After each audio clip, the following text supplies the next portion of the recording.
What if your future wasn't shaped by massive changes, but by the tiniest decisions you make each day?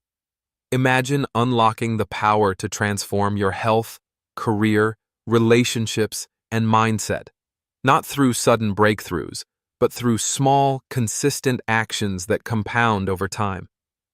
In Atomic Habits, James Clear reveals a simple truth that can change your life. You do not rise to the level of your goals. You fall to the level of your systems. This is not just another self-help book. It's a blueprint for reshaping your identity, reprogramming your behavior, and mastering the hidden forces that drive your everyday life. Whether you want to break bad habits, build new ones, or simply become 1% better every day, this book will teach you how to design a life that works for you, one small habit at a time. Because in the end, it's not the big moves that change everything. It's the atomic ones. Welcome to Atomic Habits, a journey into the small decisions that shape our destiny. We live in a world obsessed with goals, breakthroughs, and overnight success. But what if lasting transformation doesn't come from giant leaps, but from tiny steps taken consistently? In this audiobook, we'll explore the science and strategy behind habit formation, why some people effortlessly change, while others stay stuck in old patterns. You'll discover how to make good habits stick, how to break free from destructive routines, and how to design a life where progress becomes automatic. This is more than just about productivity. It's about identity. Because every habit you build is a vote for the type of person you want to become. Whether you're looking to transform your health, your focus, your career, or your mindset, this book will show you how to start small, think long-term, and let change happen naturally, one powerful habit at a time. So find a quiet space, take a deep breath, and let's begin the journey. Your future is built here, one atomic habit at a time. Chapter 1. The Surprising Power of Atomic Habits. In a world that often glorifies overnight success and dramatic transformation, we tend to underestimate the enormous potential of tiny, incremental improvements, what James Clear calls atomic habits. This first chapter sets the foundation for the entire philosophy of the book by illustrating how habits, much like atoms, are the building blocks of meaningful change.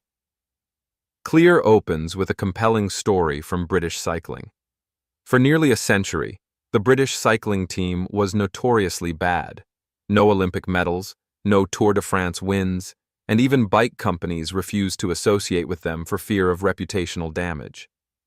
But then came a new coach, Dave Brailsford, who implemented the concept of marginal gains, the idea that if you could improve everything related to cycling by just 1%, the cumulative effect would be extraordinary. From adjusting bike seats for comfort to training on mattresses that enhanced recovery, these minor tweaks eventually led to an unprecedented winning streak. The principle behind this transformation is simple but profound. Small habits compound over time, for better or worse. Clear emphasizes that just as money compounds through interest, habits compound through repetition. A 1% improvement daily might feel trivial, even invisible at first, but when sustained over time, it leads to massive breakthroughs. Conversely, 1% decline every day gradually erodes progress. This insight shifts the focus from goals to systems, because while goals are outcomes, systems are what actually drive progress. Clear also dives into the math of habit formation, explaining the exponential nature of small improvements. For example, if you get 1% better each day for a year, you'll be 37 times better by the end of the year. But because of our natural desire for immediate results, we often fail to appreciate the plateau of latent potential, that frustrating phase where nothing seems to be happening.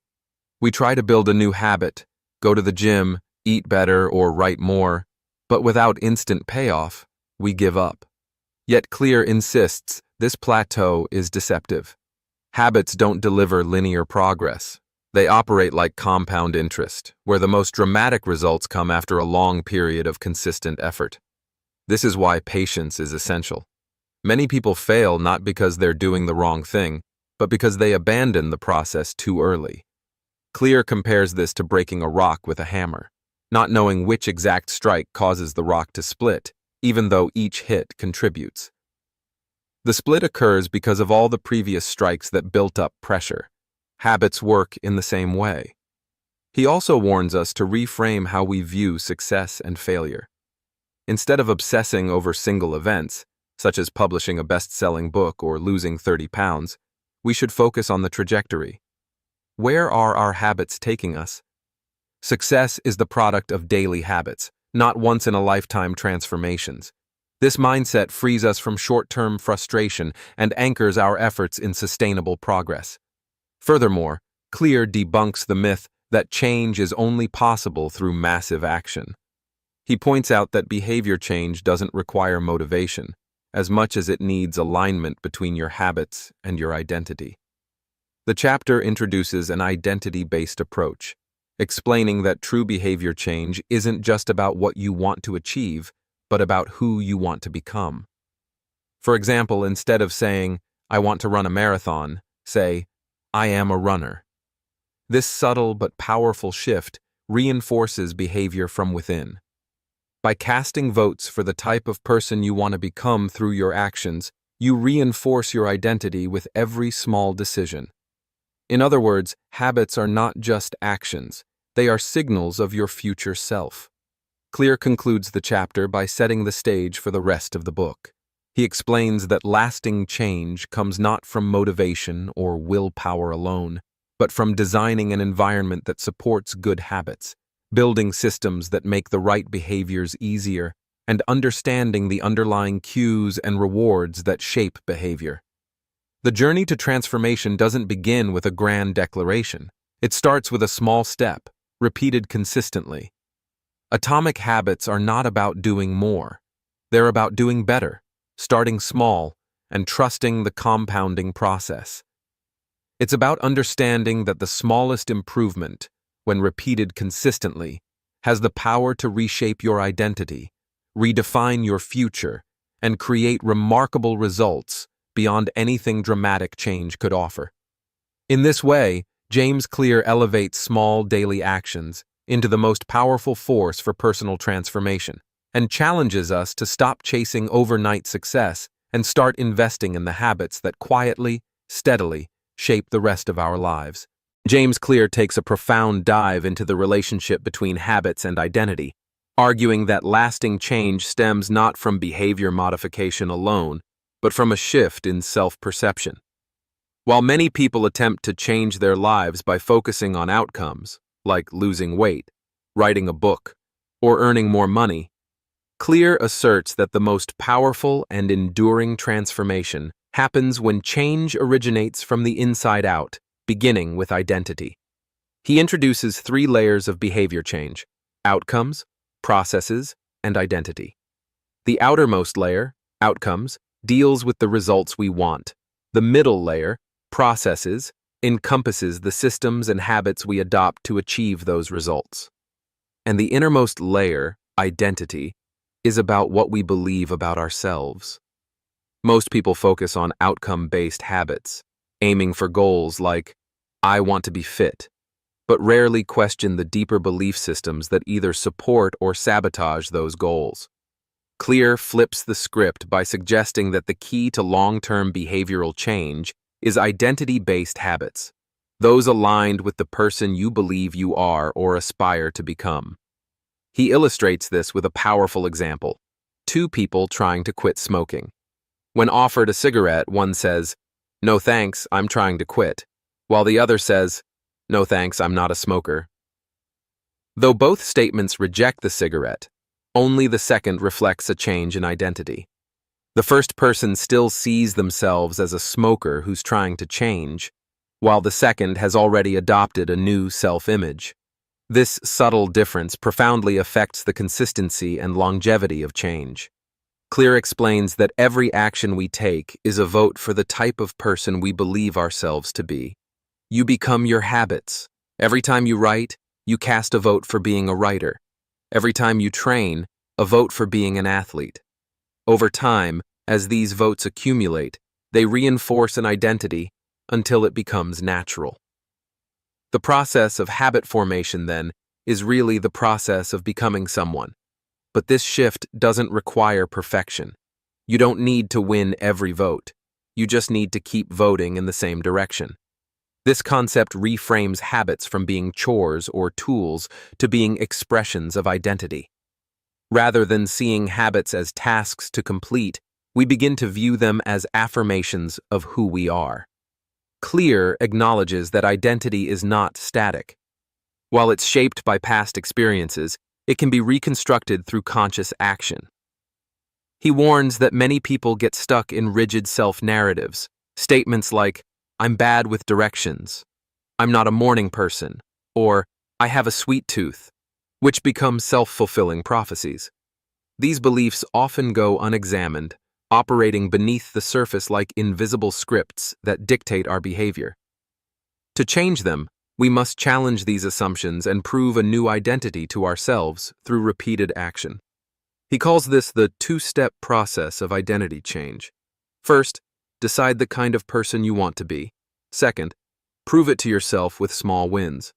If you want to become a reader, start by reading one page. If you want to be organized, start by making your bed. These small actions are not insignificant. They are foundational because they begin to rewrite your story. In this way, identity and habits form a feedback loop. Identity drives behavior, and behavior reinforces identity. The more you act in alignment with the person you want to be, the more you believe in that identity, and the easier it becomes to maintain the associated behaviors. Clear warns against tying your identity too tightly to a specific outcome, however, because this can become fragile. For example, if someone builds their identity entirely around being a successful entrepreneur, a failed business can feel like a threat to their very existence. Instead, he advocates for flexible identities that are built around values and principles rather than specific achievements. It's healthier to see yourself as someone who is resilient, creative, or curious, traits that can manifest in many contexts, rather than someone who is only valuable when they win. This chapter also encourages readers to be aware of the conflict that can arise when old habits are tied to outdated identities. Change becomes difficult not because of laziness or lack of motivation, but because we cling to a sense of self that no longer serves us. To move forward, we must be willing to let go of old versions of ourselves, however familiar or comforting they may be, and embrace new possibilities. This process can feel vulnerable because it involves uncertainty, but it's also the path to growth. Identity-based change is not about faking it until you make it, but about embodying the type of person you wish to be through consistent, intentional behavior. Clear closes the chapter by reaffirming that habits are not merely tools for productivity, they are tools for identity formation. When we focus on who we are becoming rather than what we are achieving, habits become personal and meaningful. This internal motivation is more sustainable than external rewards because it taps into the deepest levels of self-understanding and purpose. Changing your habits, then, is not just about improving your life. It's about redefining who you are. This chapter serves as a call to action to stop chasing results and start embodying the traits of the person you want to become, one small habit at a time. Chapter 3. How to build better habits in 4 simple steps. Imagine trying to change your life, but every time you begin, it feels like you're swimming against the current. You try harder, push more, use willpower, but your habits don't seem to stick. That's not because you're weak or undisciplined. It's because you might be working against how habits actually form. In this chapter, James Clear pulls back the curtain and shows us the engine behind all our behaviors, a 4-step habit loop that explains almost everything we do, whether we realize it or not. If you've ever wondered why you keep repeating certain behaviors, good or bad, the answer is here. Cue, craving, response, reward. That's the universal cycle. It's how we form every habit in our lives, from brushing our teeth to scrolling endlessly on our phones, to going for a run every morning. And once we understand this loop, we can stop trying to force change and instead design it. Let's break it down. First comes the cue, a trigger that grabs your attention. It could be a sound, a smell, a time of day, or even a feeling. Think of a notification pinging on your phone. That sound is a cue and it makes your brain perk up. Something's happening. That's when we enter step 2, the craving. It's not the cue itself that drives us to act. It's the craving behind it. We don't want the notification sound. We want the message, the dopamine hit, the connection. Cravings are the emotional or psychological drivers behind habits. They give motivation to respond. So we move into the third phase, the response, the actual behavior. You pick up the phone and check the message. If it's something good, something that satisfies the craving, your brain logs it as a win. Which leads us to the final step, the reward. Rewards serve two purposes. They satisfy your craving, and they teach your brain this behavior is worth repeating in the future. The more times this loop repeats, the more automatic the habit becomes. Clear explains that all habits, big or small, good or destructive, are built on this exact framework. Want to eat healthier? Want to stop biting your nails? Want to start writing every day? They all rely on the same pattern. What's powerful about understanding this loop is that it gives you a roadmap. Instead of relying on motivation or discipline, you can now design better habits by aligning with how your brain naturally works. Let's make it practical. Say you want to build a habit of reading before bed. Start with the cue. Make it obvious. Maybe you leave a book on your pillow so it's the first thing you see. That triggers the behavior. Then comes the craving. You associate that book with peace, relaxation, maybe learning something inspiring. Your response is to pick it up and read. And the reward? That moment of calm before sleep, the satisfaction of progress, even just the joy of turning pages. The next night, the cue hits again. And slowly, reading becomes part of who you are. But the loop works both ways. If you're trying to break a bad habit, say snacking late at night, it's the same structure. The cue might be boredom or stress. The craving is for comfort or distraction. The response is grabbing chips, and the reward is that short-term pleasure. The secret to breaking the cycle? Interrupt the cue, reframe the craving, replace the response, or dull the reward. James Clear also emphasizes that many of our habits form not because we consciously choose them, but because we stumble into them over time. Our environment sends out constant cues, and without realizing it, we respond. This is why designing your environment becomes such a powerful tool for habit change. If you want to practice guitar more, don't keep it in a closet, hang it on the wall. If you want to stop checking your phone in the morning, don't charge it beside your bed. The fewer cues you encounter for bad habits, and the more cues you create for good ones, the easier behavior change becomes. Another key point is that repetition, not perfection, is the mother of habit. You don't need to do something perfectly, you just need to repeat it consistently. Each time you follow the cue craving response reward loop, even in small ways, you're reinforcing a neural pathway. Over time, that path becomes the default. That's why Clear says habits are not a finish line to be crossed, but a lifestyle to be lived. But what really elevates this chapter is how it connects the psychology of habits with our sense of identity. When you successfully complete a habit loop, even in a small way, you're not just getting a reward, you're voting for the person you want to become. Every loop reinforces a belief. I am someone who works out. I am a reader. I am disciplined. And those beliefs, layered over time, create a new identity. To make habit change stick, you don't need to change everything at once. You just need to understand this loop, and then make small, intentional tweaks, what Clear calls atomic changes. The beauty of the four-step framework is that it works both as a microscope and a blueprint. You can analyze existing habits and understand what drives them, or you can reverse engineer new ones, designing each element intentionally. So, if you've ever struggled to build a habit and wondered why it never stuck, this is the chapter where the fog lifts. Clear isn't selling tricks or hacks. He's giving you a mental model for how behavior actually works. Once you learn to master the 4 laws in the upcoming chapters, make it obvious, make it attractive, make it easy, make it satisfying, you'll have the tools to align your habits with your goals, your environment, and your identity. And when that alignment clicks, change no longer feels like a struggle. It becomes a natural extension of who you are. Chapter 4. The Man Who Didn't Look Right. Sometimes, we can feel something is wrong without being able to explain why. A split-second reaction. A gut feeling. Something just feels off. In this chapter, James Clear opens with a story that captures this exact intuition.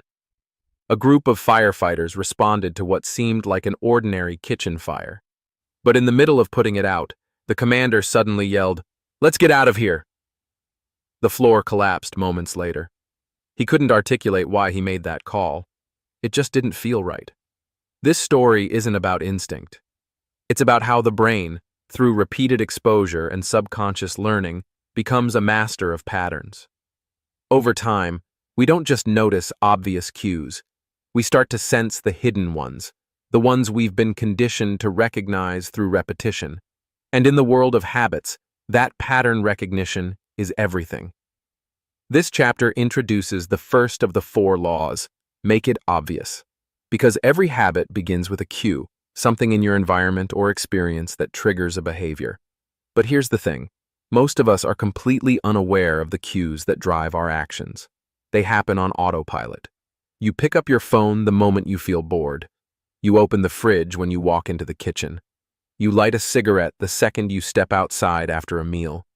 These behaviors are so ingrained that they seem invisible. The first step to change, Clear tells us, is awareness. You can't improve a habit you don't realize exists. To illustrate this, he introduces a simple yet powerful tool, the habit scorecard. This isn't a productivity hack. It's a method for shining a light on your behavioral blind spots. The idea is to go through your day and write down every habit, every repeated action, from the moment you wake up to when you go to sleep. Then, you label each one. Is it positive, neutral, or negative? For example, wake up, check phone, brush teeth, skip breakfast. The point isn't to judge yourself, but to observe. Awareness precedes improvement. You can't escape bad habits or build good ones if you're blind to what you're doing.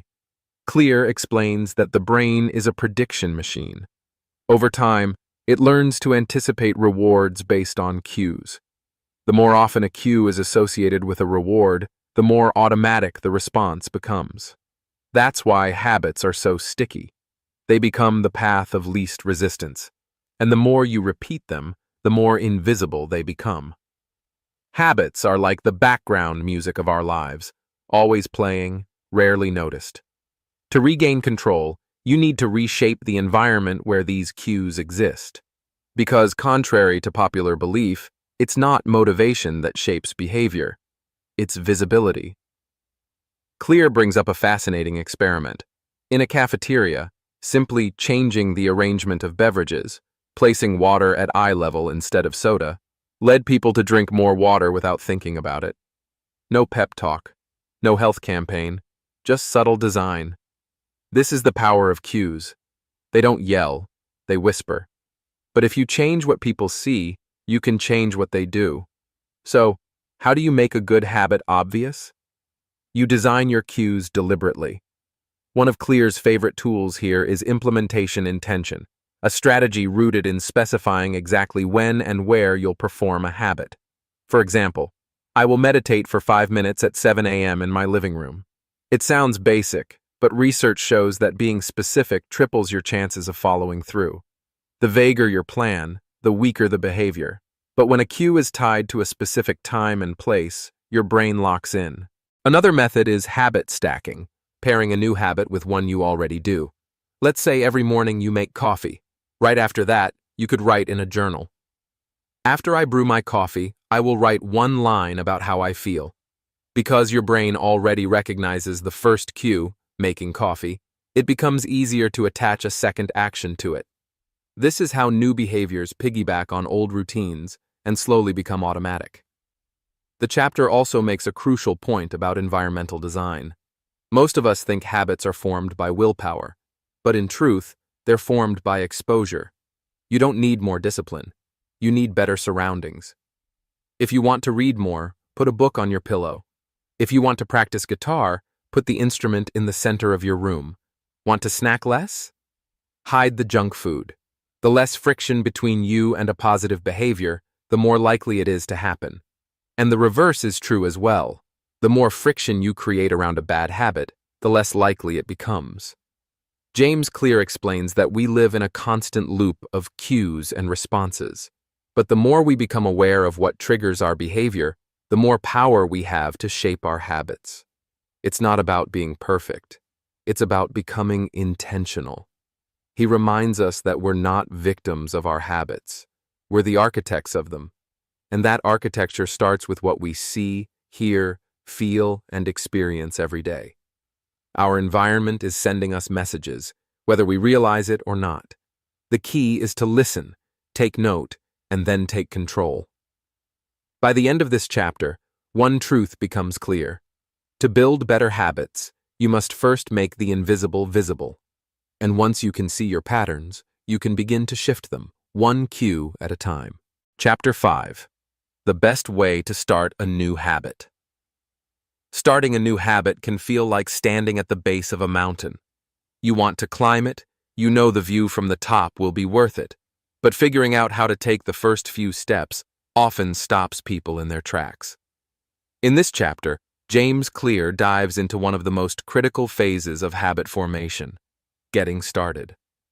He explains that while many people dream of change, very few know how to initiate it. The secret lies not in motivation or sheer willpower, but in creating a system that makes the first step obvious, specific, and easy to follow. Clear introduces us to a powerful concept called implementation intention. This is a simple formula that takes your vague intention, like, I want to exercise more, and turns it into a clear action plan. I will behavior at time in location. For instance, I will do 10 push-ups at 7 a.m. in my living room. When you phrase your habit like this, you're not just making a wish, you're programming your brain with a clear instruction. It removes ambiguity, which is the enemy of action. When you know exactly what, when, and where, you're far more likely to follow through. But even then, knowing what to do isn't always enough. The brain craves connection. It thrives on rhythm and routine. That's where the second tool comes in, habit stacking. Instead of relying on motivation alone to start a new habit, you can tether it to something you already do consistently. Think of habits like train cars. If you can latch a new one onto a train that's already in motion, it gains momentum. For example, after I brush my teeth, I will meditate for 1 minute. Or, after I pour my morning coffee, I'll write down 3 things I'm grateful for. By anchoring the new behavior to an established one, you harness the reliability of existing patterns. Habit stacking not only builds consistency, it builds trust within yourself. The more you link your desired behaviors to things already embedded in your life, the easier it becomes to establish a new normal. Over time, those little stacked habits transform into routines that require less thought and energy. And that's the real goal. Clear wants us to stop relying on willpower and start depending on systems.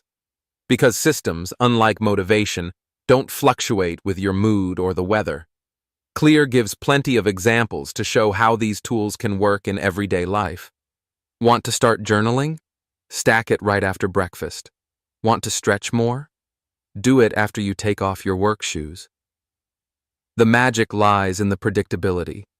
When a habit becomes part of a sequence, it no longer feels like something extra you have to remember.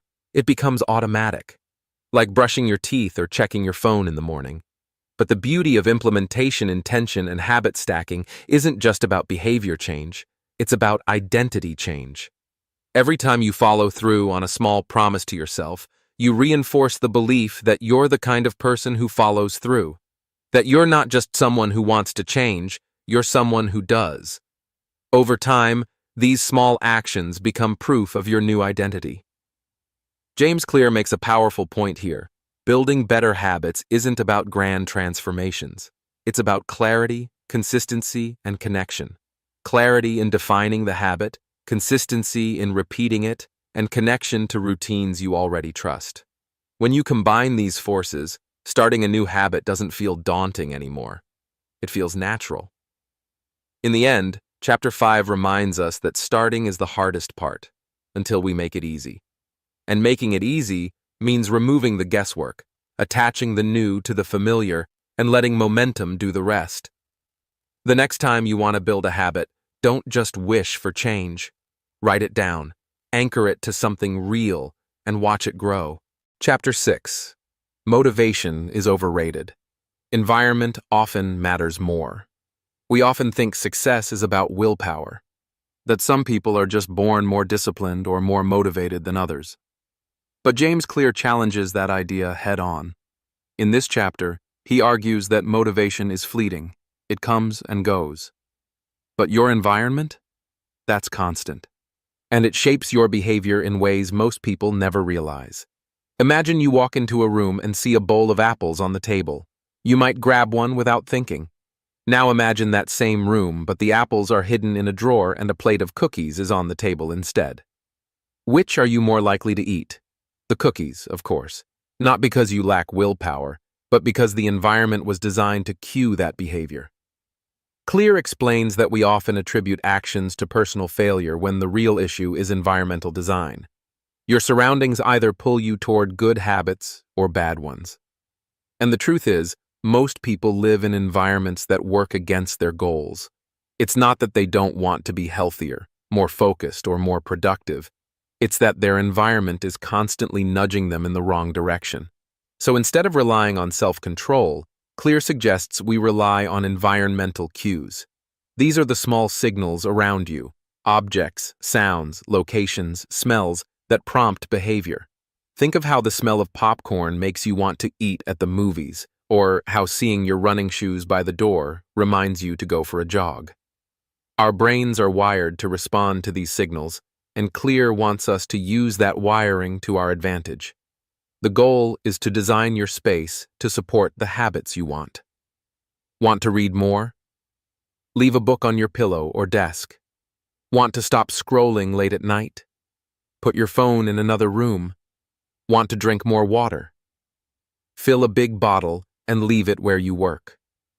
These tiny shifts seem simple, but they can fundamentally change the way you behave, without you having to try harder.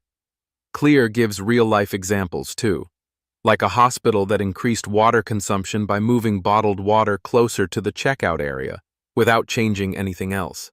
No motivational posters, no education campaign, just changing the environment. That's the power of context. He emphasizes that every habit begins with a cue, and most cues come from your surroundings. So, if you want to change your habits, change your environment. And that doesn't just mean your physical space. It includes your digital space too. If you're trying to focus, clean up your desktop, silence your phone, log out of distracting apps.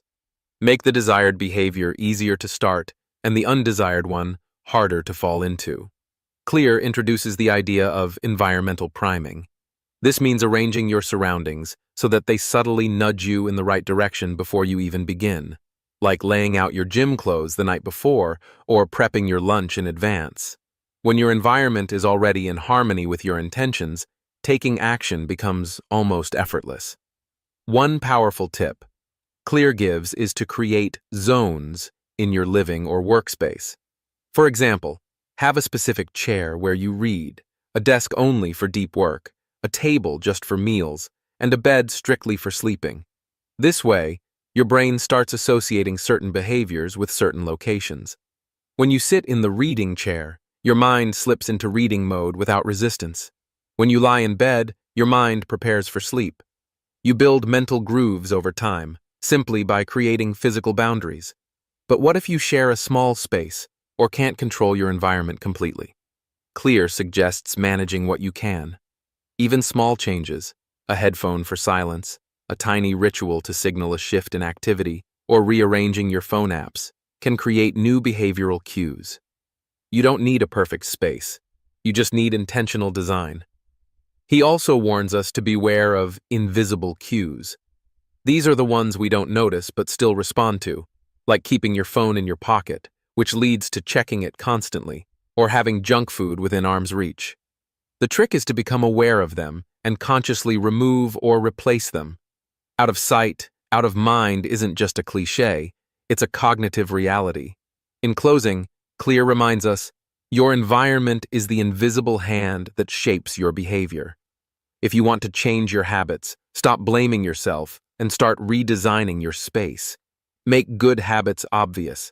Make bad habits invisible.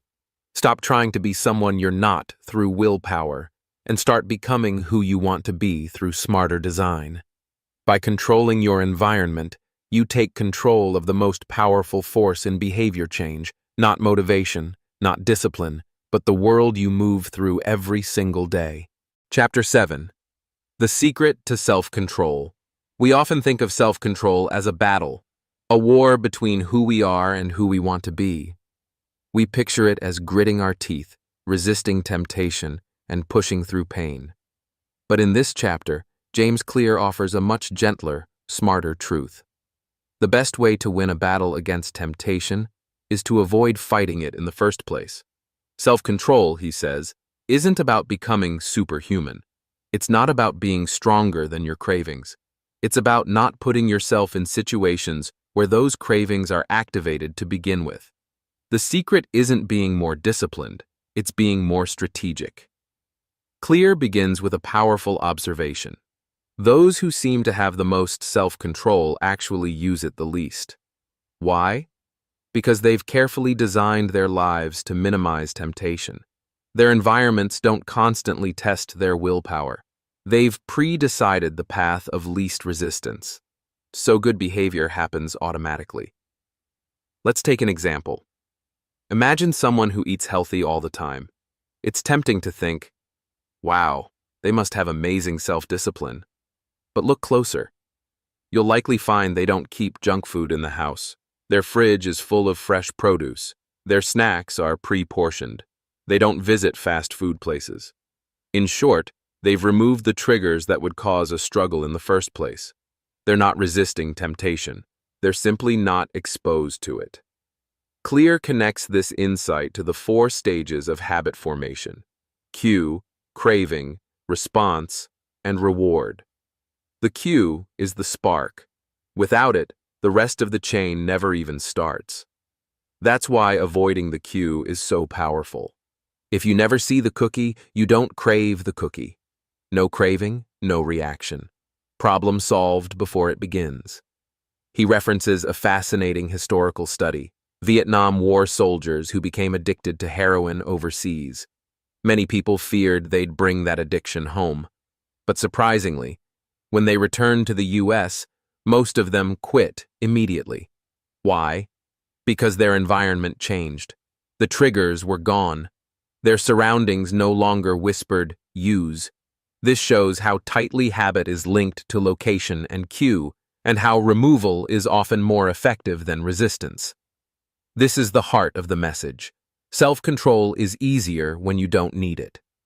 If you're constantly exposed to temptation, even the strongest willpower will eventually break down.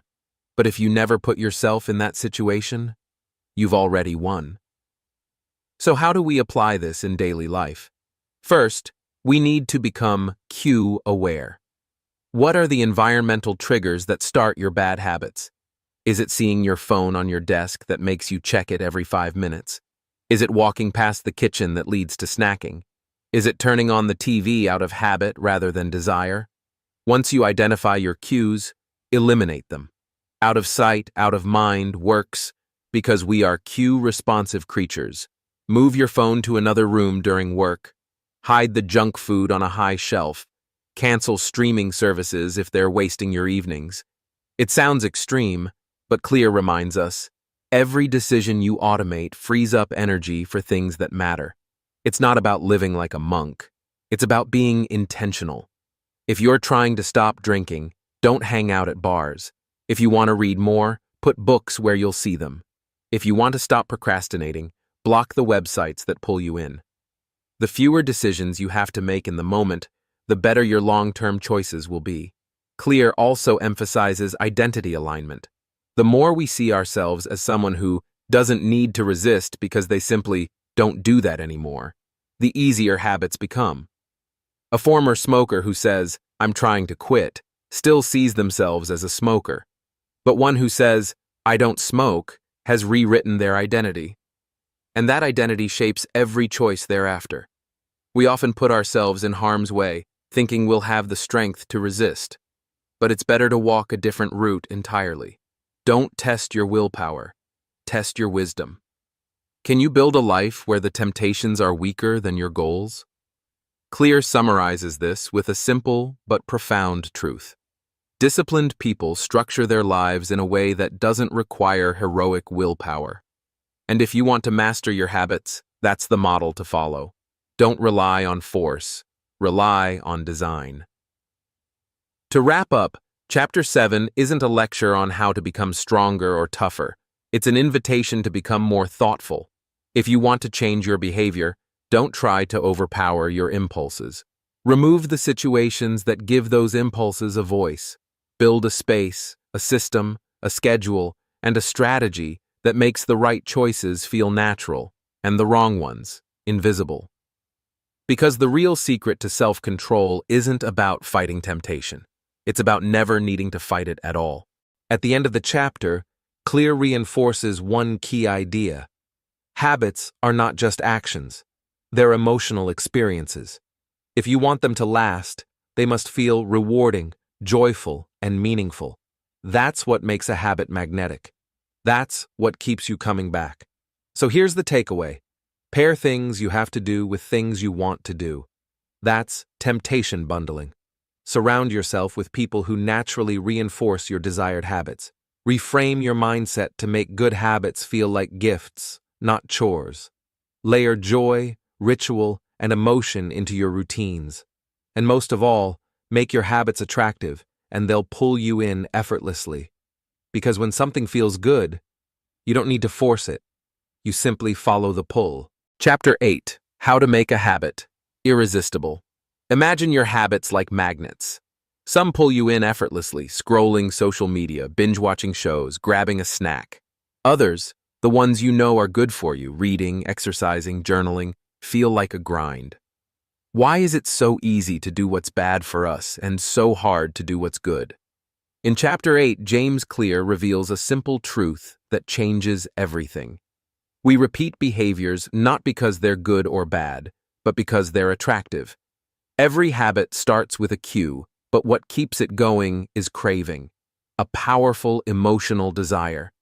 We crave habits that promise rewards, satisfaction, or relief. If something feels rewarding, we'll come back to it. So the real trick isn't to force ourselves to do the right thing. It's to make the right thing feel irresistible. Clear explains that the second law of behavior change is, make it attractive. And this chapter dives deep into how to do exactly that. Let's begin with a foundational principle from behavioral psychology. The more attractive an opportunity is, the more likely it is to become habit-forming. This is why your phone buzz is so compelling. It's not the sound itself, but the promise of a message, a like, a reward. That promise sparks craving. Humans are driven by a dopamine-driven feedback loop. Dopamine isn't just released when we experience pleasure. It's also released in anticipation of pleasure. That means just seeing a cue associated with a reward can light up your brain.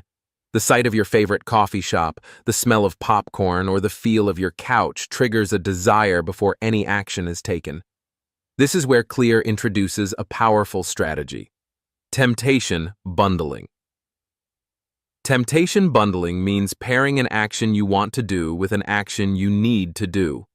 It's like saying, I'll only watch Netflix while I'm on the treadmill, or I'll only listen to my favorite podcast while cleaning the kitchen.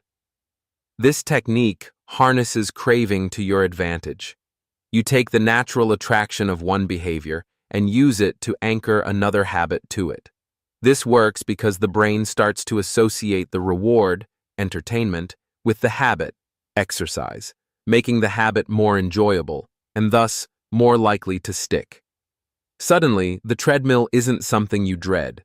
It becomes your personal cinema.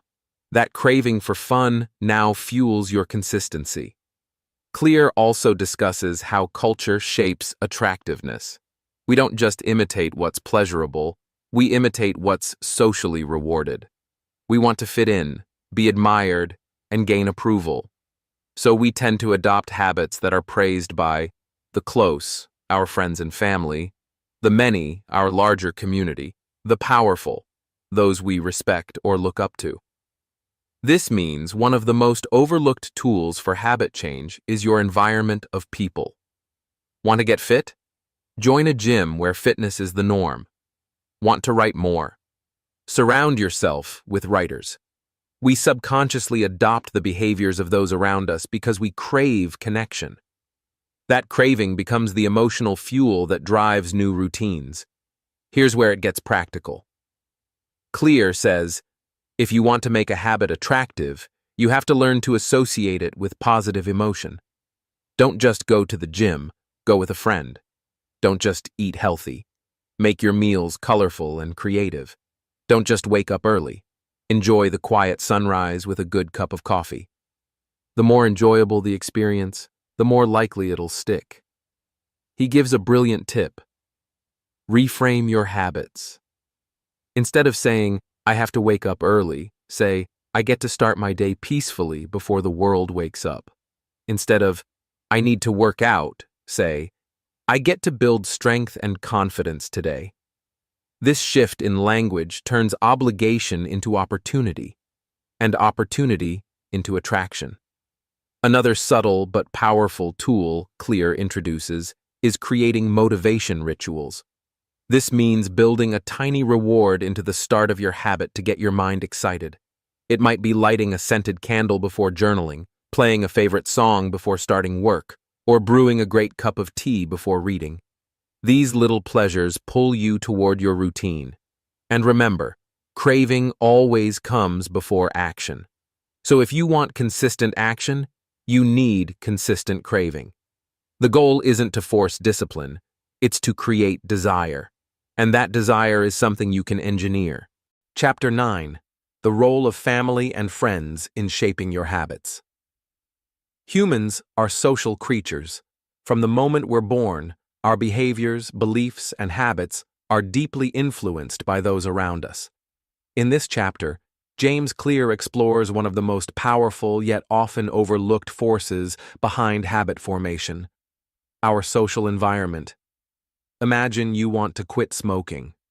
You try hard, but every time you hang out with friends who smoke, the urge pulls you back. Or picture trying to start a workout routine, but your family spends most evenings on the couch watching TV. Suddenly, your goals feel like a lonely battle. Clear shows us that habits don't develop in isolation. They grow within the fertile soil of social groups. The second law of behavior change is to make habits attractive, and one of the most compelling ways to do that is through social belonging. We naturally imitate behaviors of the groups we identify with, and our brain rewards us for fitting in. This means the people you spend the most time with shape your habits in subtle, continuous ways. Clear identifies 3 social groups that influence us: the close, family and friends who form our immediate social circle; the many, the broader community or cultural group we belong to; the powerful, role models, leaders, or people we admire. Each plays a role in molding our habits and identity. Within our close circle, habits spread through unconscious mimicry. Think about how laughter is contagious, or how moods can ripple through a group. If you're surrounded by people who prioritize healthy living, exercising regularly, or reading, you're more likely to adopt those habits yourself. Conversely, If unhealthy habits dominate your social scene, breaking free becomes tougher. Clear cite studies demonstrating this phenomenon. For example, research shows that when a close friend quits smoking, your chances of quitting increase significantly. The same applies to obesity, exercise, and even happiness. Social networks create behavioral cascades where habits ripple outward. The broader cultural norms, the many, also guide what behaviors feel normal or desirable. If you live in a community where drinking alcohol every weekend is the norm, abstaining feels awkward or isolating. But if your culture celebrates mindfulness and moderation, you'll find it easier to adopt those habits. Culture sets the stage for what's acceptable or cool. And then there are the powerful, people we look up to, from mentors to celebrities. We model their habits because we associate their behaviors with success and status. Following their lead can be motivating, but Clear warns us to choose these role models wisely. Not all admired habits are healthy or aligned with your goals. One of the key takeaways is that identity is social. We don't just form habits to improve ourselves privately. We form habits to express who we are to the world. When your social environment values certain behaviors, you're motivated to embody those traits to fit in, gain approval, or feel a sense of belonging. This is where Clear's advice becomes practical. If you want to change your habits, start by looking at your social context. Are you surrounded by people who reflect the identity you want to build? If not, consider seeking out new groups or communities that do. Join clubs, online forums, or classes where your desired habits are the norm. Surround yourself with people who live the life you aspire to. He also emphasizes the power of accountability partners. Sharing your goals with someone who supports you creates social pressure and motivation. When you know someone else is watching, you're more likely to stick to your commitments. This isn't about judgment. It's about encouragement and shared progress. Clear warns against toxic environments that pull you away from your goals. If your social circle resists your changes, it can cause friction or doubt. In these cases, strengthening your new identity through external communities becomes essential. In summary, Chapter 9 highlights that habit change isn't just an internal struggle, it's a social journey. The people around you either lift you toward your best self or pull you back into old patterns. By consciously choosing your social environment, you harness a powerful force that makes good habits easier, more natural, and deeply rewarding. Chapter 10. How to find and fix the causes of your bad habits. We all have habits we wish we could break. Overeating, procrastinating, checking our phones too much, staying up late, reacting with anger. But here's the hard truth. You can't just snap your fingers and delete a bad habit. These patterns are deeply rooted, often formed over years, and they serve a purpose, even if they hurt you in the long run. That's why in Chapter 10, James Clear invites us to stop treating symptoms and start understanding the real causes behind our bad habits. The core message of this chapter is clear. Every habit, even the destructive ones, is a solution to a problem. Smoking might relieve stress. Scrolling through social media might temporarily ease boredom or loneliness. Overeating might soothe emotional discomfort.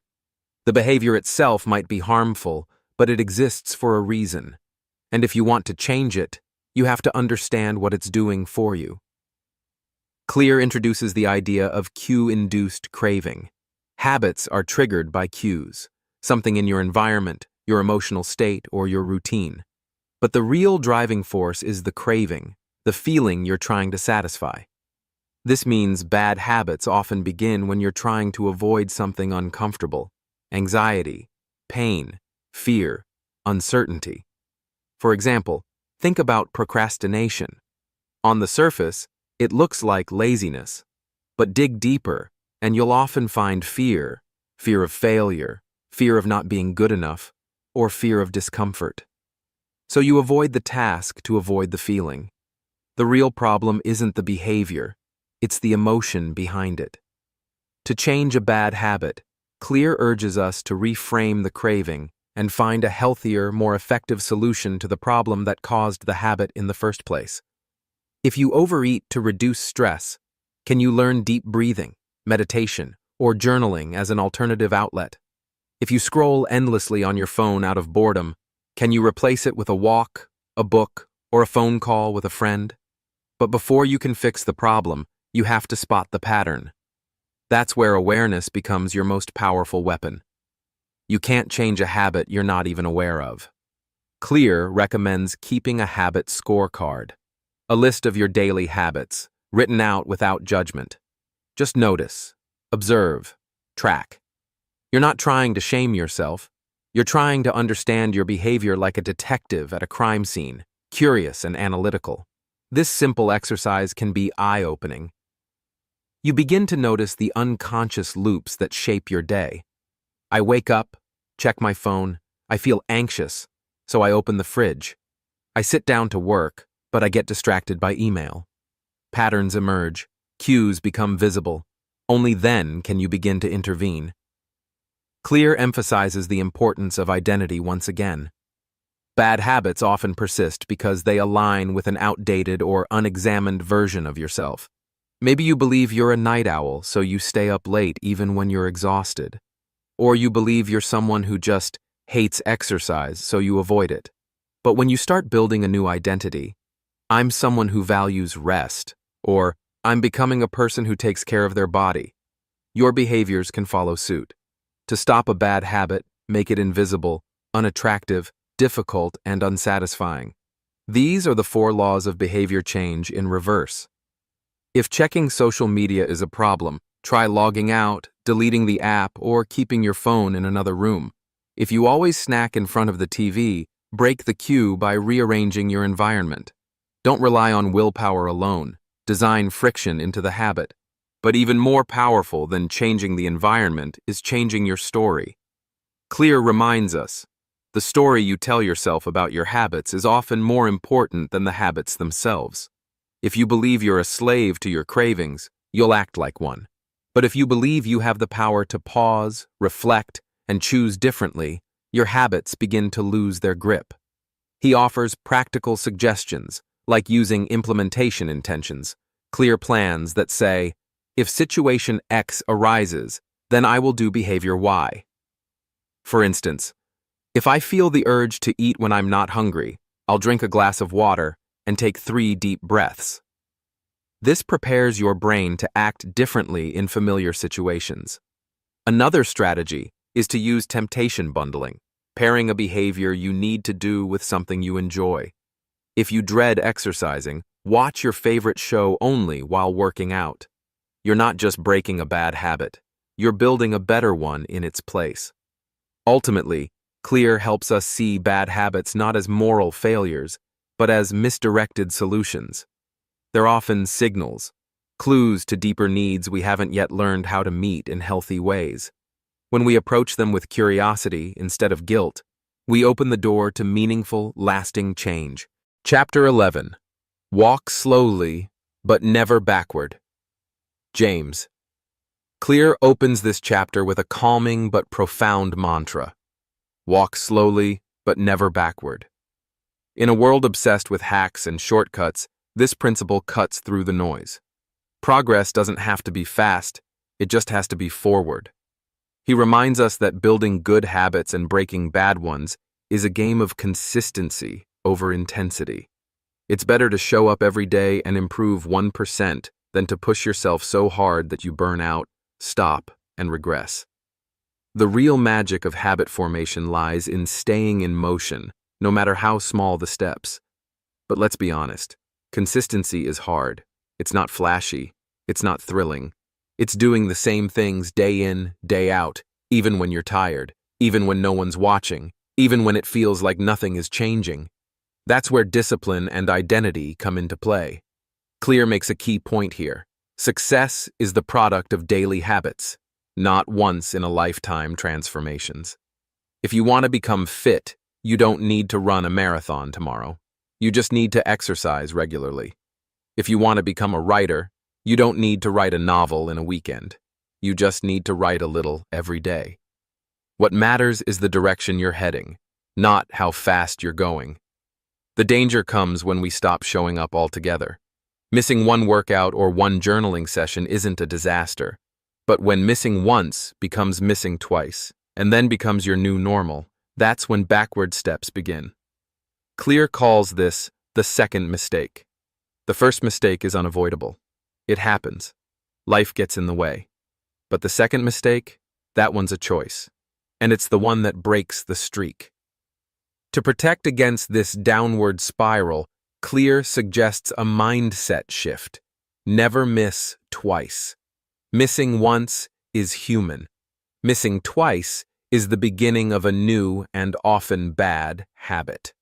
So, when you fall off, get back on immediately. Shrug off the slip-up and recommit to your system. That's resilience.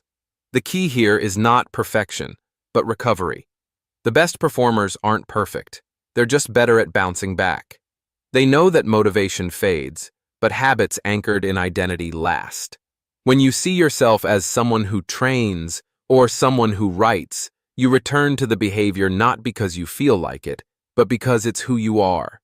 Clear also talks about tracking your habits to reinforce consistency. Seeing a visual streak, like an unbroken chain on a calendar, can be motivating. It becomes a game. Don't break the chain. But he cautions not to become so obsessed with tracking that you lose the joy or forget the purpose of the habit itself. What if you're sick? What if you're busy?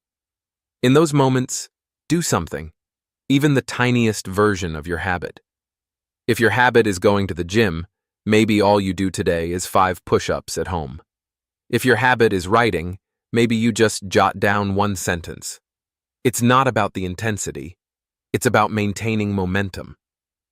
Clear shares a powerful example of this in professional sports. Elite athletes don't crush every workout. They don't break records every time they train. But they always show up. They practice the fundamentals. They stay in the groove. That's how mastery is built.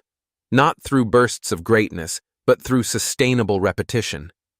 And yet, even with all this, we must learn to be compassionate with ourselves. Consistency is not a straight line. There will be bad days, low-energy moments, unexpected setbacks. What matters most is what you do after those moments. Do you judge yourself and spiral, or do you forgive yourself and return? Clear suggests embracing the idea of non-zero days. Even if your effort is tiny, even if it feels like you did almost nothing, if you did something, it counts. It builds the muscle. It keeps the system alive. Habits don't have to be huge to be meaningful. They just have to keep happening. He also reminds us that progress is often invisible at first. You might work for weeks without seeing results. That's normal. The breakthrough comes later. The key is trusting the process, even when it feels like nothing is happening. Remember, you don't rise to the level of your goals, you fall to the level of your systems. The ultimate takeaway from this chapter is deeply comforting and empowering. You don't need to be a genius. You don't need perfect discipline. You don't need extreme motivation. You just need to keep walking forward, slowly, consistently, intentionally. And if you do that, if you keep showing up, you won't just build good habits. You'll build a resilient identity, one that can weather storms, one that can last, because success isn't a moment, it's a direction. And here's the beautiful part. Once you reduce the effort required to act on a good habit, something shifts. That habit begins to feel natural, automatic, effortless. You're no longer pushing uphill. The habit starts to carry you forward. Clear shares that one of the biggest obstacles to consistency is simply starting. Once you're in motion, continuing becomes easier. So if you reduce the effort needed to begin, you increase your odds of continuing. This is why rituals and cues are so important. They prepare your brain to enter a new mode. A pre-game routine, for instance, can signal your mind, now it's time to focus. These tiny steps act as ramps into more meaningful action. He emphasizes again, focus on setup, not struggle. Don't waste willpower battling against your surroundings. Invest that energy in designing your surroundings instead. By now, the message is clear. Make it easy, or it won't happen. That's not laziness. That's human nature. And wise people work with their nature, not against it. So the final wisdom of chapter 12 is simple but profound. If you want better results, don't push harder. Build a better system. Make it easier to do what matters most. And when you master the art of reducing friction, your habits become not only sustainable, but unstoppable. Chapter 12. The Law of Least Effort. Why is it so hard to stick with good habits, even when we want to? And why do we fall into bad habits without even noticing? In Chapter 12, James Clear brings forward a deep insight into human behavior. We naturally gravitate toward the path of least resistance. Our brains are wired to conserve energy. We seek convenience.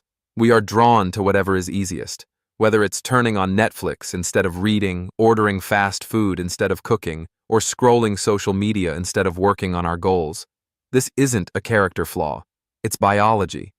Our ancestors needed to conserve effort to survive. Energy was precious.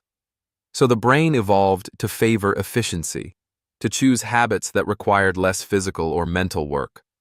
Understanding this truth leads us to a simple but powerful strategy. Make good habits easier and bad habits harder. If you want to change your behavior, don't rely on motivation. Don't try to will your way through friction. Instead, redesign your environment to support the behaviors you want. Clear introduces the law of least effort. Humans will naturally choose the option that requires the least amount of work. So, instead of trying to be more disciplined, try to make the right actions, the default actions. Structure your surroundings so that the easy thing is the right thing. For example, if you want to eat healthier, don't just tell yourself to resist junk food. Remove it from your home. Stock your fridge with ready-to-eat fruits and veggies. If you want to read more, place a book on your pillow so it's the first thing you see before sleep. Want to exercise more? Lay out your workout clothes the night before. Remove steps, reduce friction, automate the habit. The key isn't to force behavior, but to guide it. You're not trying to overpower your instincts. You're working with them. You're shaping your environment so that good behavior becomes the easiest option. It becomes the path of least resistance. Clear gives real-world examples of how small design changes can trigger big behavioral shifts. Supermarkets that place fruits at eye level sell more of them. Cafeterias that rearrange trays to make water more accessible increase water consumption. Even nations have applied this, like how countries that automatically enroll citizens into organ donation programs have significantly higher participation rates than those that require people to opt in. Why does this work? Because we do what's easy, not what's best. This leads to one of the chapter's biggest takeaways. Environment is the invisible hand that shapes human behavior. Most of us think we make decisions based on self-control or logic. But more often than not, we act on what's right in front of us, what's visible, accessible, and convenient. So how do we apply this practically? Clear offers a tool: environment design. Start by identifying the habits you want and then build a space that nudges you toward them. If you want to practice guitar more, leave it in the center of your living room. If you want to cook at home more, clean your kitchen and organize your tools for fast access. If you want to waste less time on your phone, put it in another room when working, or delete addictive apps. On the flip side, if you want to break a bad habit, add friction. Make it harder to indulge. Hide the remote. Unplug the TV. Turn your phone to grayscale. Cancel subscriptions that pull you in. Clear reminds us, habits are not just about discipline. They're about decisions made easy or hard by your environment. But there's another layer to this. The people around us are also part of our environment. If you spend time with people who make healthy choices, you're more likely to mirror them. If you're surrounded by coworkers who slack off, you'll likely do the same. Social environment matters as much as physical environment. Chapter 13. How to stop procrastinating by using the 2-minute rule. Procrastination isn't about laziness. It's about friction. That invisible resistance we feel when we know we should do something, but we delay. We overthink. We feel overwhelmed. And before we know it, we're distracted, avoiding the very thing that could move our life forward. James Clear opens chapter 13 with a simple but powerful truth. Starting is the hardest part. Whether it's writing, exercising, cleaning, or meditating, we often build tasks up in our minds into something massive and intimidating. But in reality, once we begin, the momentum kicks in. The mental fog lifts, and we realize the action was never as painful as we imagined. So the goal is simple. Get started. Not finish. Not perfect. Just begin. And to help us do that, Clear introduces a deceptively simple strategy. The 2-minute rule. What is it? When you start a new habit, it should take less than 2 minutes to do. That's it. Want to build a habit of reading? Start with read 1 page. Want to exercise regularly? Try. Put on your workout clothes. Want to write more? Begin with open your notebook. These actions are so easy, so ridiculously simple, that there's no excuse not to do them. They are gateway habits, small beginnings that naturally lead into the real behavior you want to build. Clear emphasizes that this rule isn't about tricking yourself. It's about creating rituals of entry. You're not committing to an entire workout or writing session. You're committing to the act of showing up. Once you show up, continuing becomes easier. This is how momentum works. Action leads to motivation, not the other way around. A key insight from this chapter is the distinction between being in motion and taking action. Motion feels productive. It's planning, strategizing, organizing, but it doesn't produce results. Action, on the other hand, is what actually moves the needle. Let's say you want to get fit. Motion looks like researching workout plans, buying new gear, watching fitness videos. But action is doing the push-ups, lifting the weights, sweating. The 2-minute rule forces you into action. It breaks the inertia. And here's why it works so well. You can't improve a habit you're not doing. You can't optimize what you haven't started. No matter how small the step, it's a step in the right direction. And consistency, even with small beginnings, creates identity. The person who reads 1 page every night is a reader. The person who stretches for 2 minutes daily is becoming more active. Identity follows habit, and habits are born from action. But what about goals that require more than 2 minutes? Clear's advice: make the 2-minute version your entry point, not the final destination. Think of it as a ritual that reinforces your desired identity. Want to meditate for 20 minutes a day? Your 2-minute habit might be sit on the floor and close your eyes.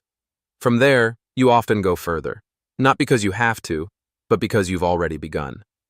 Clear gives a brilliant example of a man who lost over 100 pounds, and it started with one ridiculously simple rule: go to the gym, but stay only 5 minutes. That's it. 5 minutes. No workouts, no sweat.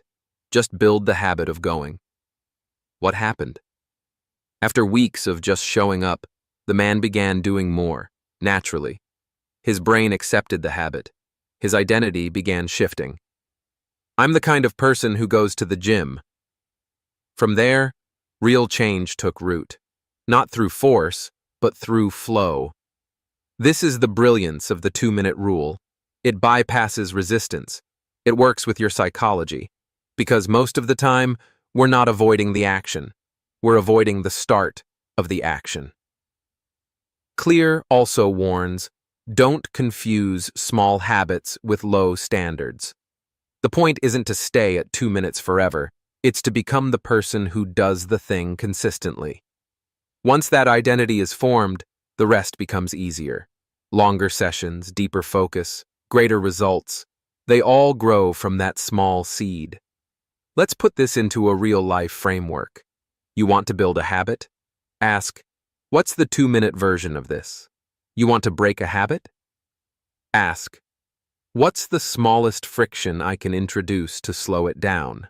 And always remember, The key to mastering habits is starting them, over and over, every day. Like laying a single brick until you've built a castle. Progress doesn't require giant leaps. It requires daily nudges in the right direction. So, the takeaway from Chapter 13 is simple but transformational. Make it so easy you can't say no. Focus on showing up. Do it for 2 minutes, and let that be enough, for now. The rest will follow. Your greatest change doesn't start with effort. It starts with ease. And once you learn to show up, you'll discover something magical. Tiny actions compound into powerful identity shifts. This isn't just habit building, it's self-mastery, 1 minute at a time. Chapter 14. How to make good habits inevitable and bad habits impossible.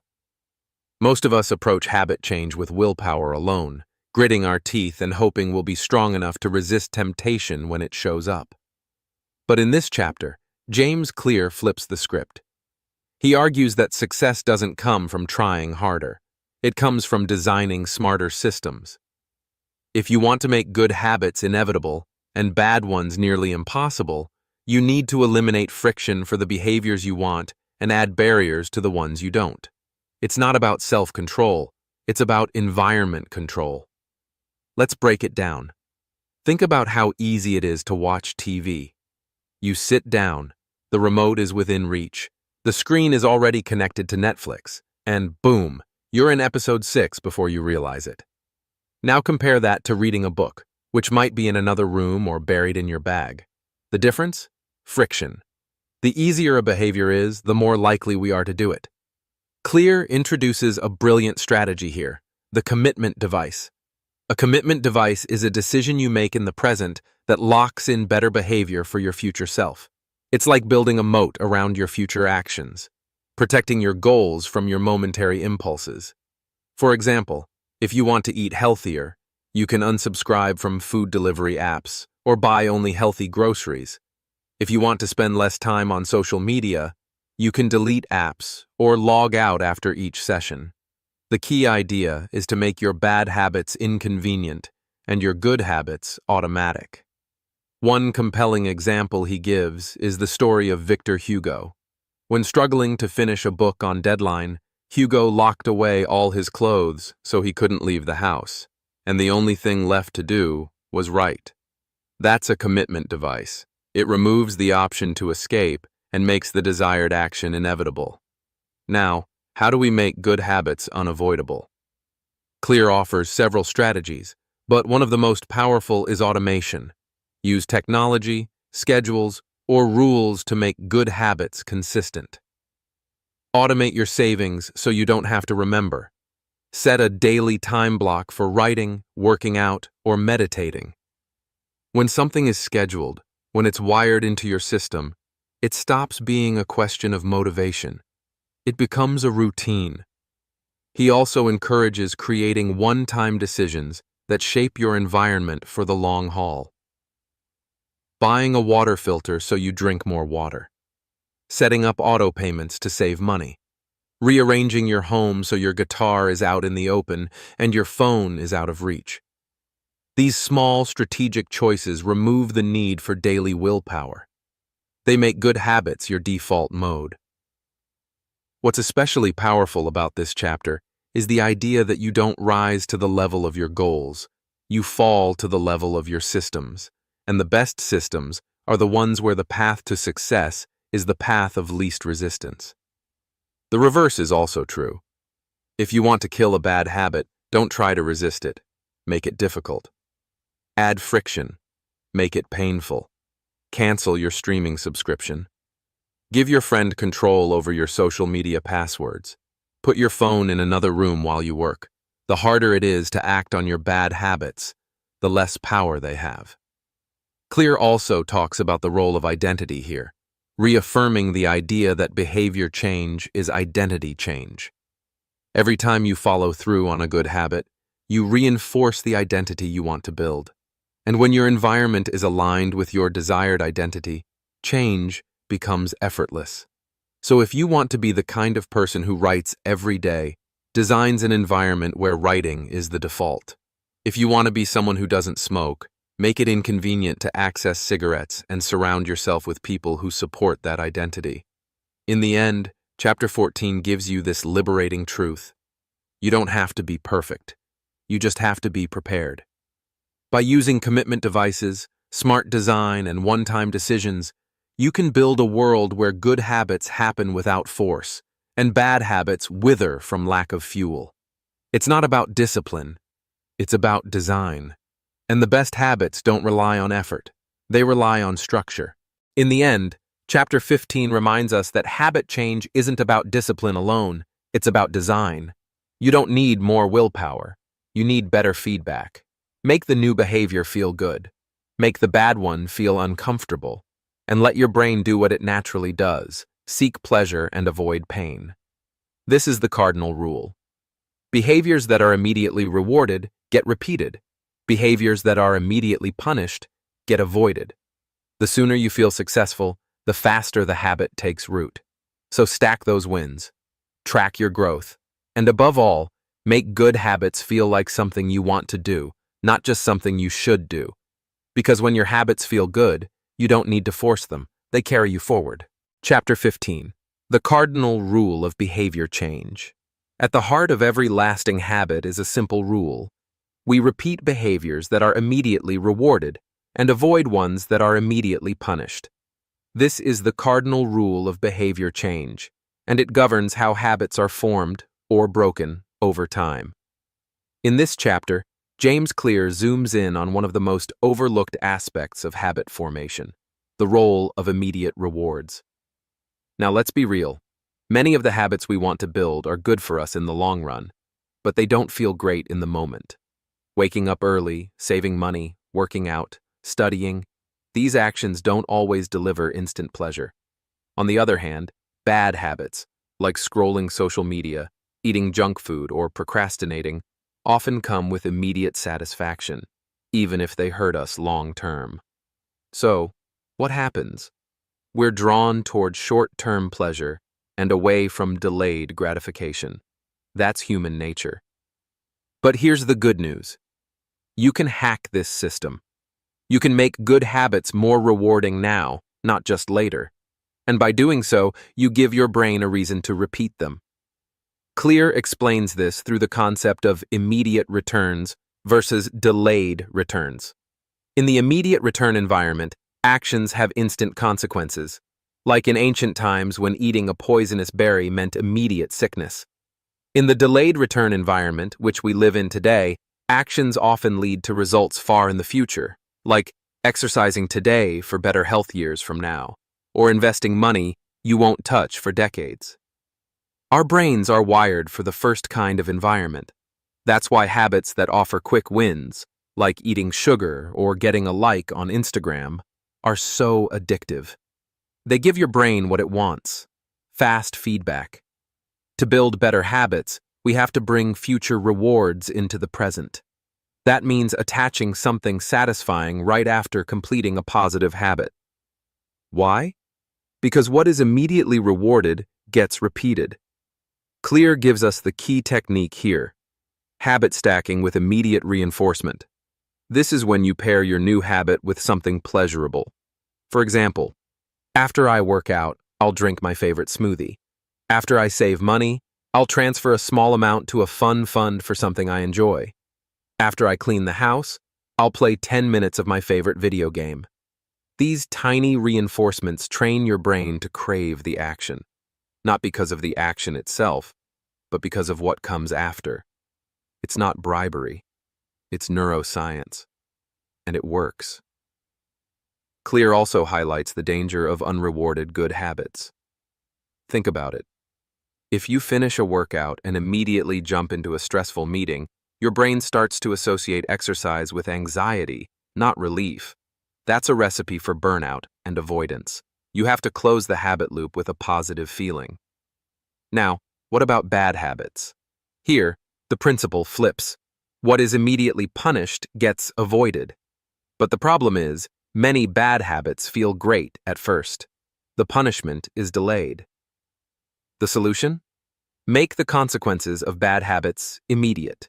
This could mean setting up systems like accountability partners who will know if you skip your commitment, habit contracts where you lose money or privileges if you break a rule, public commitments that raise the stakes. The goal is to bring immediate pain to habits you want to eliminate, just as you bring immediate pleasure to those you want to build. Clear explains that this isn't about guilt or shame. It's about reinforcing feedback loops. When a behavior feels satisfying right away, your brain sees it as worth doing again. When it feels unpleasant, your brain learns to avoid it. But here's the twist. The most powerful rewards aren't external. They're internal. Feelings of pride, progress, and identity affirmation are the deepest motivators. When you finish a habit and say to yourself, "I'm proud of what I just did," or "That's who I am now," you reinforce the most powerful belief of all. You are becoming the person you want to be. That's the real reward. So, how do we apply this? Track your habits. Seeing visible progress, like checking a box or marking a calendar, is incredibly satisfying. That's why habit trackers work. They make the reward visible. Celebrate the win. Even a small win deserves recognition. Smile. Say yes. Do a little fist pump. These signals reinforce success. Use reinforcement intentionally. Pair hard habits with soft rewards, especially at the beginning when momentum is fragile. Watch out for instant gratification traps. Recognize when you're being pulled into a behavior just because it feels good in the moment. Awareness is step 1 toward change. Chapter 16. How to stick with good habits. Every day. Building a good habit is just the beginning. Keeping it alive day after day is where the real challenge lies. In this chapter, James Clear unveils a powerful truth. Consistency isn't about perfection, it's about showing up, again and again, even if the action is small. The secret weapon? Visual proof. And that comes in the form of habit tracking. Clear introduces us to a remarkably simple yet powerful method. Use a visual cue to mark your progress. Whether it's crossing a day off a calendar, checking a box in an app, or jotting down a quick note in a journal, the act of tracking your behavior turns your habit into something real, something you can see. It becomes tangible. And with each checkmark, you reinforce your identity as the kind of person who sticks to their habits. Tracking serves two purposes. It's a signal and a motivator. When you look at a streak you've built, 5 days, 10 days, 30 days, it taps into your natural desire not to break the chain. There's a unique satisfaction in watching your effort accumulate. Each day adds to a sense of momentum, like a snowball gathering mass as it rolls downhill. You start to feel proud of what you've built. And pride is fuel. But perfection isn't the point. The reality is that life happens. You'll miss a day, and that's okay. What matters most is how you respond. Clear's advice is clear and powerful. Never miss twice. One missed day won't ruin your progress, but 2 can become a new pattern. So if you fall off track, just get back on, immediately. Recovery is a skill just as important as discipline. He also talks about the value of keeping your habits simple and measurable. Don't overcomplicate your tracking system. The easier it is to mark your progress, the more likely you are to do it. If you need to write a paragraph in your journal, you'll skip it. But if it's just a check mark or a quick note, you'll do it even on your busiest day. Simplicity sustains consistency. Another key insight. Don't mistake the measure for the habit itself. Sometimes people get obsessed with the tracker, how many steps they took, how many books they read, while forgetting the purpose behind the behavior. Don't let the tracking replace the actual habit.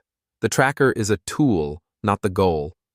What's most powerful about this chapter is how it reframes success as something you see. Success doesn't have to be a dramatic transformation. It can be quiet, humble, invisible to others. But if it's visible to you, it matters. When you track your habits, you're telling your brain, "This matters.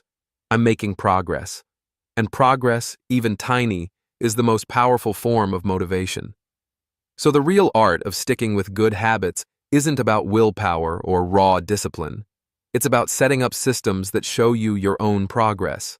It's about building visual proof of your new identity, one checkmark, one day, one small step at a time. Chapter 17. How an accountability partner can change everything. There's something incredibly powerful about the human need to be seen, about knowing that someone else is watching. In this chapter, James Clear explores how this very instinct can be harnessed to build better habits through accountability. When you make a promise to yourself, it's easy to rationalize failure. But when someone else is watching, when someone expects you to show up, everything changes. Accountability turns private intention into public commitment. It makes your goals visible, and with that visibility comes pressure, not the toxic kind, but the kind that can push you forward when motivation fades. We are social creatures. We don't just want to succeed, we want to be seen succeeding. And more importantly, we don't want to let people down, especially people we respect. Clear introduces the idea of the accountability partner, someone who holds you to your word. It can be a friend, a coach, a mentor, or even a group. Their role is simple but critical. They expect you to follow through, and when you don't, they notice. This awareness, knowing that someone will ask, "Did you do what you said you'd do?" can be the missing piece in turning intentions into actions. He also discusses a fascinating concept called the accountability contract. It's a written or verbal agreement that outlines what habit you're committing to, how often you'll do it, and what happens if you fail. But here's the kicker. It includes consequences, real ones. Not following through might mean losing money, doing an embarrassing task, or disappointing someone important. That sting of possible loss can sharpen your focus like nothing else. This isn't about guilt, it's about leverage. When motivation runs low, and it will, accountability is the structure that keeps you upright. It's the scaffolding that holds your habit in place until it becomes strong enough to stand on its own. And often, just the knowledge that someone is watching is enough to tip the scale toward action, especially on days when excuses start to creep in. Clear also points out that the best accountability partners are not just cheerleaders, they're truth tellers. They care enough to call you out, to remind you of your goals, to say, "You're capable of more than this." That kind of honest support is rare, but incredibly valuable. When you find someone like that, you don't just find accountability, you find growth. The chapter closes with this core truth. Habits don't exist in isolation. They are deeply embedded in our social lives. If you want to change your behavior, change your environment, and that includes your relationships. Surround yourself with people who expect excellence from you, who live the way you aspire to live.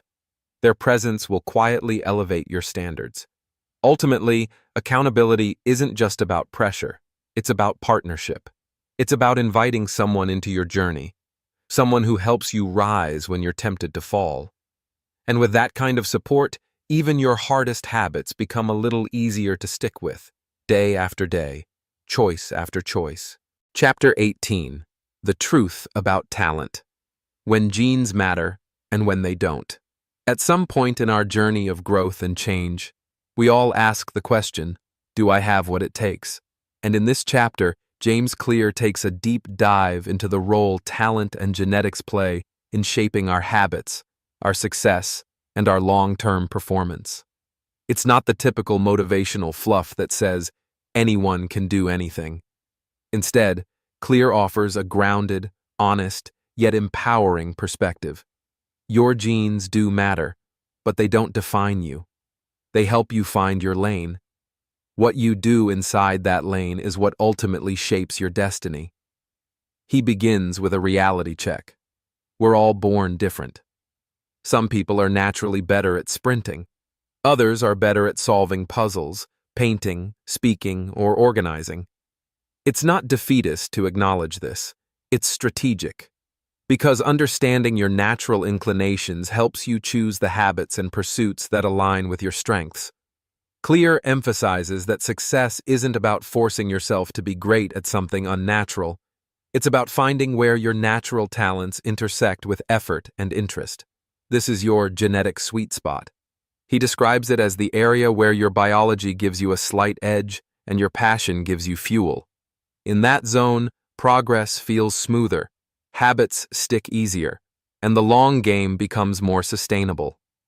Take elite athletes, for example. Physical attributes like height, limb length, or lung capacity can give someone a competitive advantage in specific sports. But outside the world of professional athletics, these differences apply in subtler ways too. Some people are more introverted or extroverted. Some are more risk-averse, some more aggressive. All of these traits affect how we respond to habits and environments.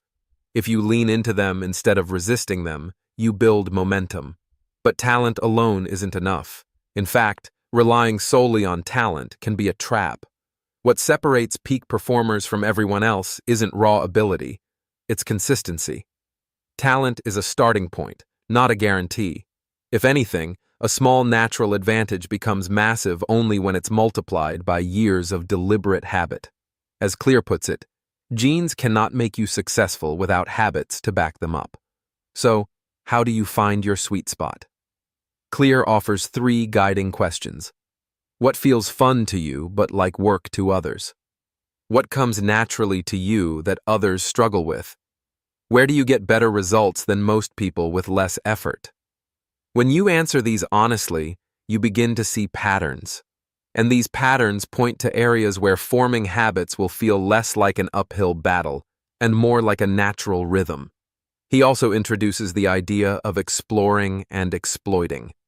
In the beginning, you should explore many interests, environments, and routines to discover where you naturally shine. Once you've found that fit, then comes the time to double down, to exploit that discovery by building habits that reinforce it. And while talent helps, the real magic happens when you align your identity, your environment, and your habits.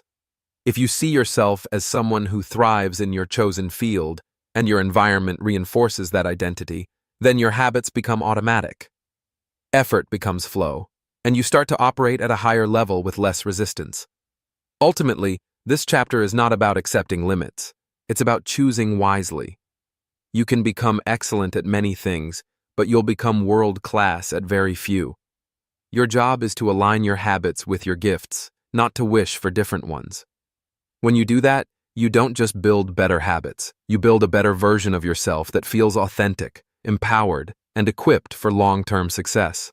Chapter 19. The Goldilocks Rule. How to stay motivated in life and work. Motivation, that elusive force we all crave, often feels like a spark that flickers and fades. One day you're fired up, the next you're dragging your feet. In this chapter, James Clear peels back the psychology of sustained effort and introduces a simple but powerful idea.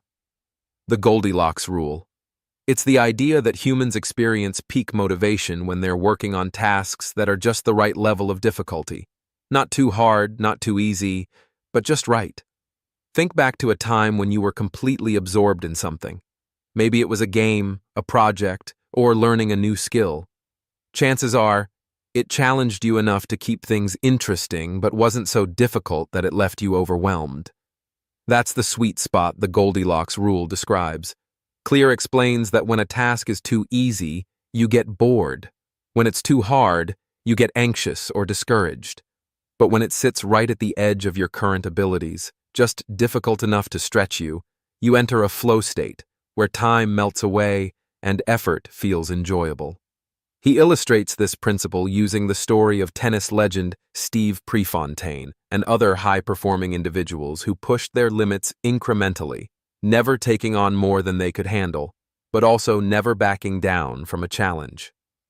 Success, Clear says, is often a matter of staying in the zone where growth is hard enough to be engaging, but not so hard that it's defeating. But the chapter goes deeper than just staying in the sweet spot. Clear explores the emotional toll of mastery. Even if you're doing something you love, even if you're working in your zone, there will come a time when it gets boring. The glamour wears off, the excitement fades, and what's left is the daily grind. This is where most people quit. And this is what separates the amateurs from the pros. Clear argues that real mastery is about showing up even when you don't feel like it. It's about falling in love with the process, not just the results. Professionals don't rely on motivation. They rely on discipline. They stick to the schedule.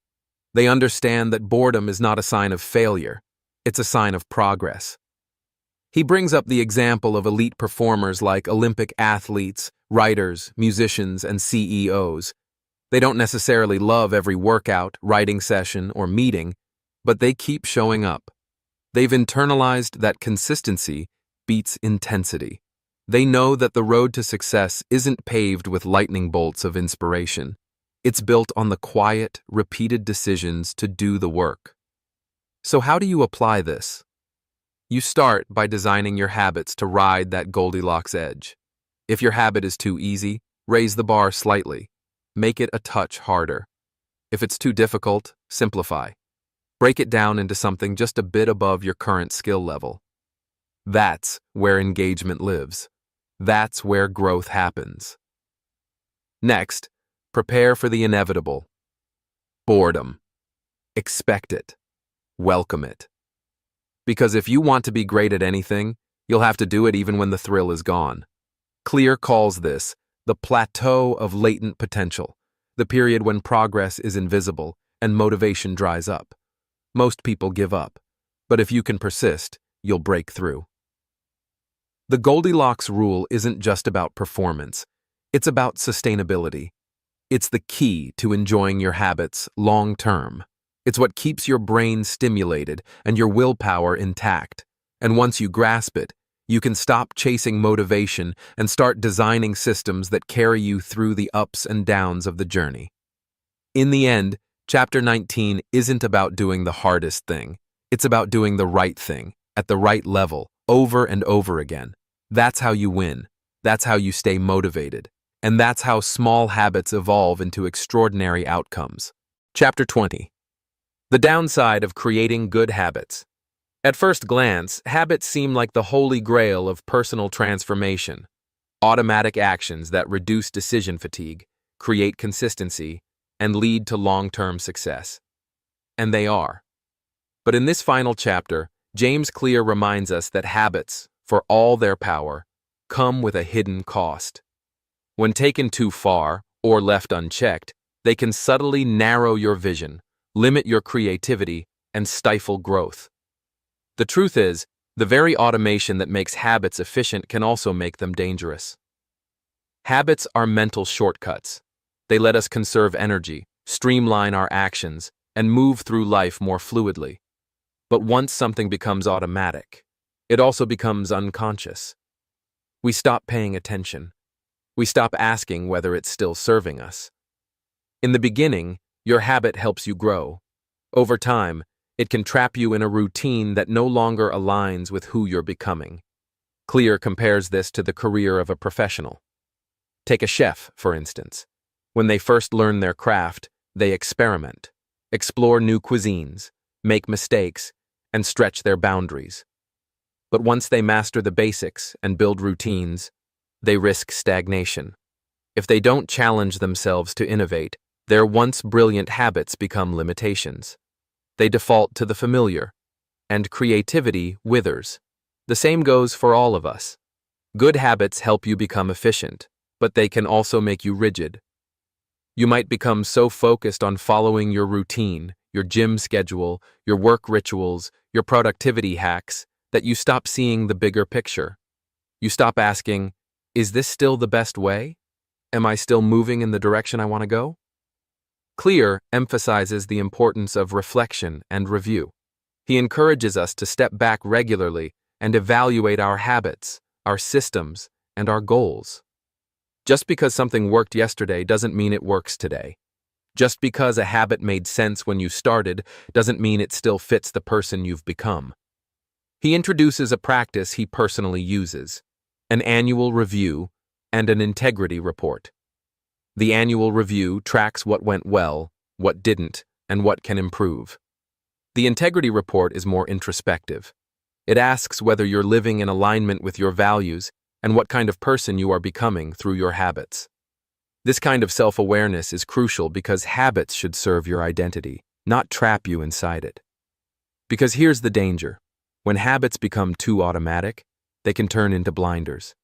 You go through the motions, convinced you're making progress, but in reality, you're stuck. True mastery, Clear says, is not just about automation. It's about conscious refinement. It's about using habits as tools, not cages. He also cautions us not to let habits become a proxy for purpose.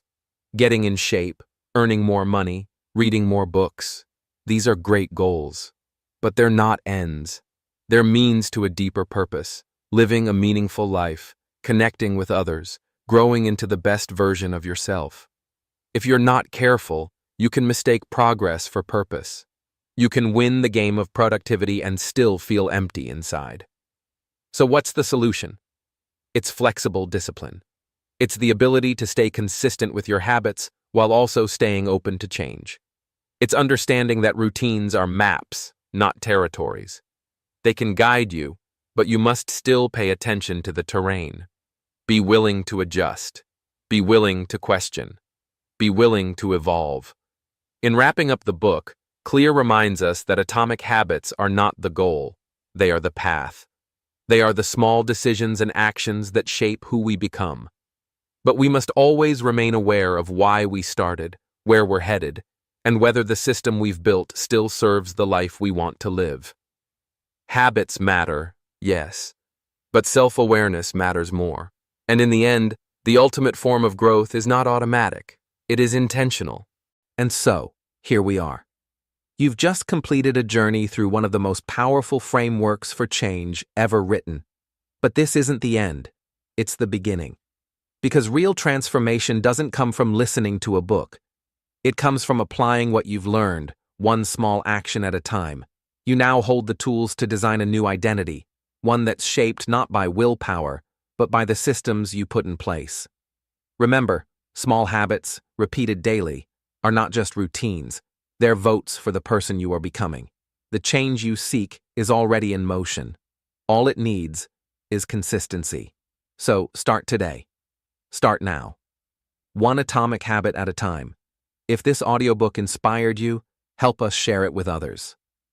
Like the video, subscribe for more powerful summaries and deep insights. Comment below, what's one small habit you're starting today?